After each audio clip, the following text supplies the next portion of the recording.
ಎಲ್ಲರಿಗೂ ನಮಸ್ಕಾರ. ಹಲಸಿನ ಹಣ್ಣಿನ ಸೀಸನ್ನಲ್ಲಿ ಹಲಸಿನ ಗಟ್ಟಿಯಾಯಿತು, ಹಲಸಿನ ರಾಗಿ ದೋಸೆ, ಹಲಸಿನ ಸಿಂಪಲ್ ದೋಸೆ ಎಲ್ಲ ಮಾಡಿ ಮುಗಿಸಿದ ಮೇಲೆ ಹಲಸಿನ ಪಾಯಸ ಮಾಡದಿದ್ದರೆ ಹೇಗೆ? ಬಹಳ ಟೇಸ್ಟಿಯಾಗಿ ಬರುವಂತಹ ಹಲಸಿನ ಪಾಯಸ ಈ ಒಂದು ಸೀಸನ್ನಲ್ಲಿ ಒಮ್ಮೆಯಾದರೂ ತಿನ್ನಲೇಬೇಕು. ಹಾಗಾದರೆ ಇವತ್ತು ನನ್ನ ರೆಸಿಪಿ ಹಲಸಿನ ಪಾಯಸ. ಯಾರೆಲ್ಲ ನನ್ನ ಚಾನಲನ್ನು ನೋಡ್ತಿದ್ದೀರಿ, ಯಾರೆಲ್ಲ ಇನ್ನೂ ಸಬ್ಸ್ಕ್ರೈಬ್ ಮಾಡಿಲ್ಲ, ದಯವಿಟ್ಟು ಸಬ್ಸ್ಕ್ರೈಬ್ ಮಾಡಿ ಸಪೋರ್ಟ್ ಮಾಡಿ ಅಂತ ಹೇಳುತ್ತಾ ಬನ್ನಿ ಯಾವ ರೀತಿಯಲ್ಲಿ ಈ ಒಂದು ಹಲಸಿನ ಪಾಯಸವನ್ನು ತಯಾರಿಸುವುದೆಂದು ನೋಡೋಣ.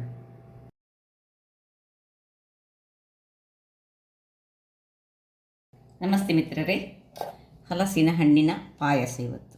ಹಲಸಿನ ಹಣ್ಣಿನ ಸೀಸನ್ನಲ್ಲಿ ಒಂದು ಬಾರಿ ಮಾಡಲೇಬೇಕು. ಹಾಗಾಗಿ ಮೊದಲಿಗೆ ಏನು ಮಾಡೋ ಹೇಳಿದರೆ, ಈ ಹಲಸಿನ ಹಣ್ಣನ್ನು ಈ ಬೀಜವನ್ನು ತೆಗೆದುಕೊಂಡು ಅದನ್ನು ಸಣ್ಣದಾಗಿ ಹೆಚ್ಚಿಟ್ಕೊಳ್ಳೋಣ. ಹೀಗೆ ಬೀಜದ್ದು ಯಾವ ಇದು ಬೇಡ, ಕವರೆಲ್ಲ ತೆಗೆದುಕೊಳ್ಬೇಕು. ಸೊ ಇದನ್ನು ಹೀಗೆ ಸಣ್ಣದಾಗಿ ಹೆಚ್ಚಿಟ್ಕೊಳ್ತಿದ್ದೇನೆ.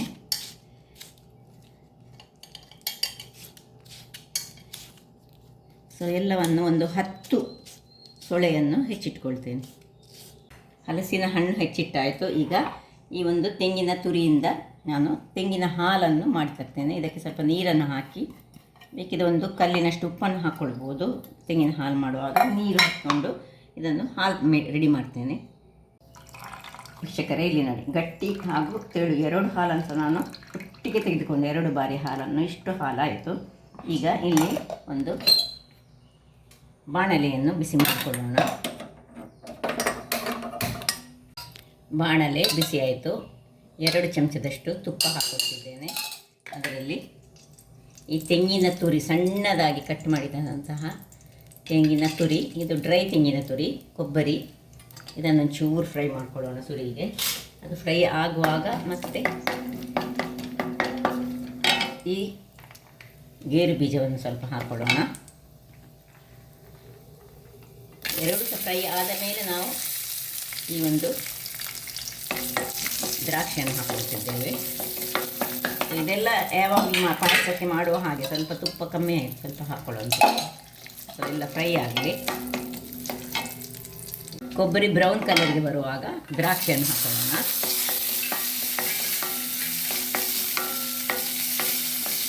ಸಾಕು, ಇಷ್ಟನ್ನೀಗ ನಾವು ಒಂದು ಬೇರೆ ಪಾತ್ರೆಗೆ ಟ್ರಾನ್ಸ್ಫರ್ ಮಾಡಿಕೊಳ್ಳೋಣ. ಇದೇ ಬಾಣಲೆಯಲ್ಲಿ ಈಗ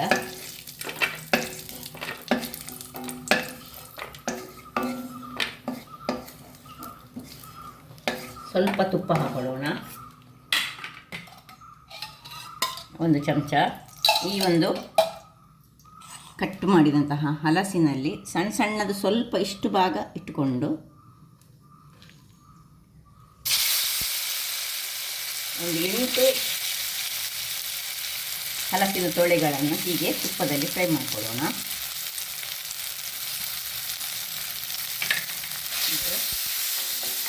ಚೆನ್ನಾಗಿ ಫ್ರೈ ಆಗಲಿ.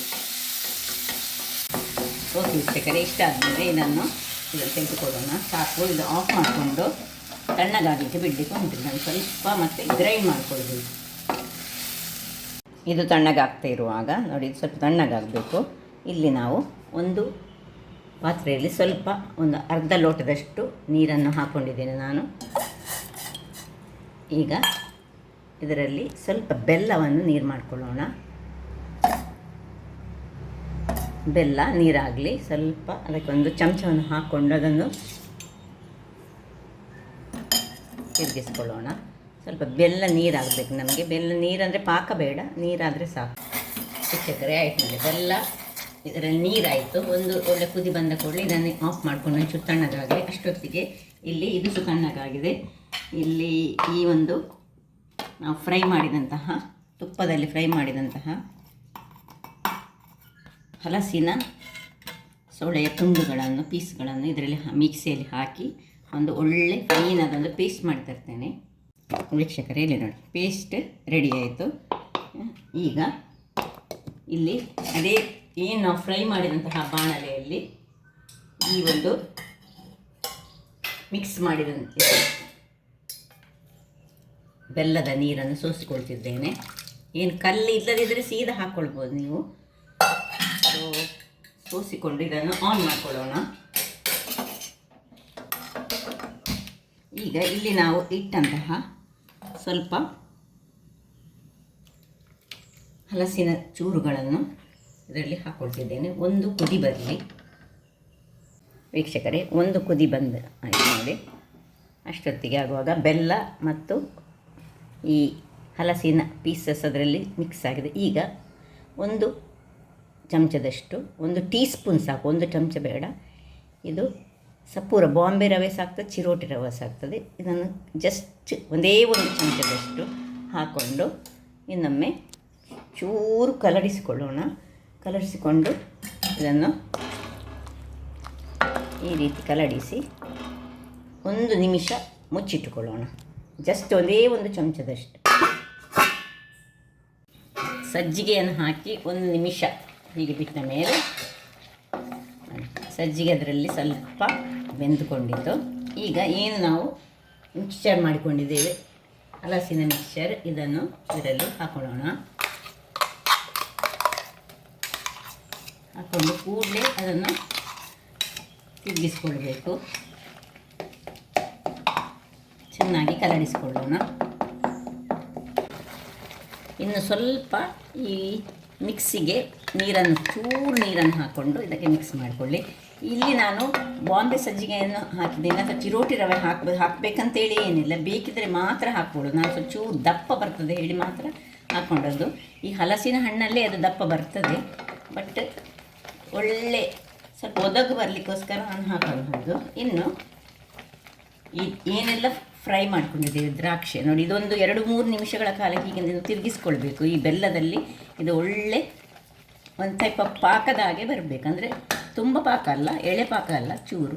ಇನ್ನು ಡ್ರೈ ಫ್ರೂಟ್ಸ್ಗಳು, ಕೊಬ್ಬರಿ ಏನೆಲ್ಲ ತುಪ್ಪದಲ್ಲಿ ಹುರಿದಿಟ್ಟುಕೊಂಡಿದ್ದೇವೆ ಅದನ್ನೆಲ್ಲ ಚೆನ್ನಾಗಿ ಹಾಕ್ಕೊಂಡು ಒಮ್ಮೆ ತಿರುಗಿಸಿ ನಾವು ತೆಂಗಿನ ಹಾಲು ಅದಕ್ಕೆ ಚೆನ್ನಾಗಿ ಮಿಕ್ಸ್ ಮಾಡಿಕೊಳ್ಳೋಣ. ಘಮ ಘಮ ಪರಿಮಳಯುಕ್ತವಾದ ಹಲಸಿನ ಪಾಯಸ ರೆಡಿ ಆಗ್ತಾ ಉಂಟು. ಈಗ ಇದಕ್ಕೆ ಏಲಕ್ಕಿಯನ್ನು ಸ್ವಲ್ಪ ಹಾಕ್ಕೊಳ್ಳಿಕ್ಕುಂಟು ನೋಡಿ. ಚೆನ್ನಾಗಿ ಒಮ್ಮೆ ಕಲಡಿಸ್ಕೊಳ್ಬೇಕು. ಒಳ್ಳೆ ಅದು ಅದರಲ್ಲಿ ಮಿಶ್ರ ಆಗಬೇಕು. ಮಿಕ್ಸ್ ಮಾಡ್ಕೊಳ್ಳಿ ಚೆನ್ನಾಗಿ. ಇನ್ನು ಹೆಚ್ಚು ಹೊತ್ತು ಇಟ್ಕೊಳ್ಳಿಕ್ಕಿಲ್ಲ. ಈಗ ಇಲ್ಲಿ ನಾವು ಈ ಒಂದು ಏಲಕ್ಕಿಯನ್ನು ಗುದ್ದಿಕೊಳ್ಳೋಣ. ಬೇಕಿದ್ರೆ ಖಾಲಿ ಅದರ ಕಾಳುಗಳನ್ನು ಮಾತ್ರ ಹಾಕ್ಕೊಳ್ಬೋದು. ನಾನು ಇದರ ಒಟ್ಟಿಗೆ ಹಾಕ್ಕೊಳ್ತಿದ್ದೇನೆ.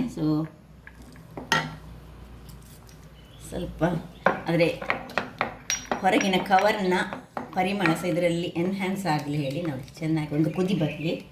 ಆಯಿತು, ಪಾಯಸ ರೆಡಿ ಆಯಿತು. ಈಗ ಒಂದು ಚಮಚದಷ್ಟು ತುಪ್ಪ ಮೇಲಿನಿಂದ ಹಾಕ್ಕೊಳ್ಳಿಕ್ಕುಂಟು.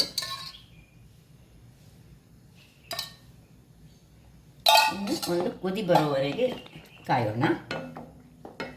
ನೋಡಿ ದಪ್ಪ ಆಯಿತು. ಬೇಕಿದ್ದರೆ ನೀವು ಚೂರು ಇದಕ್ಕೆ ನೀರನ್ನು ಸಹ ಹಾಕ್ಕೊಳ್ಬೋದು. ನನಗೆ ಸ್ವಲ್ಪ ಇಷ್ಟು ದಪ್ಪವೇ ಇರಲಿ ಅಂತೇಳಿ. ಅದರಿಂದಾಗಿ ಯಾರಿಗೆ ರವೆ ಬೇಡ ಅಂತವರು ರವೆ ಹಾಕೋದಿದ್ರೆ ಆಯಿತು, ಆಫ್ ಮಾಡ್ಕೊಳ್ತಿದ್ದೇನೆ. ಆಯಿತು, ರೆಡಿ ಆಯಿತು ಪಾಯಸ. ಈಗ ಸರ್ವಿಂಗ್ ಟೈಮ್. ಸರ್ವ್ ಮಾಡೋಣ. ಈ ರೀತಿ ಸ್ವಲ್ಪ ದಪ್ಪವೇ ಬರಬೇಕದು. ದಪ್ಪ ಬಂದರೆ ಅದಕ್ಕೊಂದು ರುಚಿ ಸಹ ಬರೋದು. ಎಷ್ಟು ಚೆನ್ನಾದೊಂದು ಈ ಸಮ್ಮರ್ ಸೀಸನ್ನಲ್ಲಿ ಯಾವಾಗ ಈ ಹಲಸಿನ ಸೊಳಸಿ, ಸಮ್ಮರ್ ಸೀಸನ್ ಅಂತೆಲ್ಲ, ರೈನಿ ಸೀಸನಲ್ಲಿ ಸಹ ಹಲಸಿನ ಹಣ್ಣು, ಕೆಲವು ಹಲಸಿನ ಮರಗಳು ರೈನಿ ಸೀಸನಲ್ಲಿ ಬೆಳೆದು ಹಣ್ಣಾಗುವಂತಹದ್ದು. ಇಷ್ಟು ದಪ್ಪ ಬೇಡದಿದ್ದರೆ ನೀವು ಸ್ವಲ್ಪ ನೀರು ಮಾಡ್ಕೊಳ್ಬೋದು. ದಪ್ಪ ಮಾಡಿದರೆ ಒಳ್ಳೆ ಈ ಎಲೆಯಲ್ಲಿ ಬಳಸುವಾಗ ಇಷ್ಟಿಷ್ಟು ದಪ್ಪದಲ್ಲಿ ಒಂದೊಂದು ಸೌಟಿನಷ್ಟು ಬಳಸ್ತಾರೆ.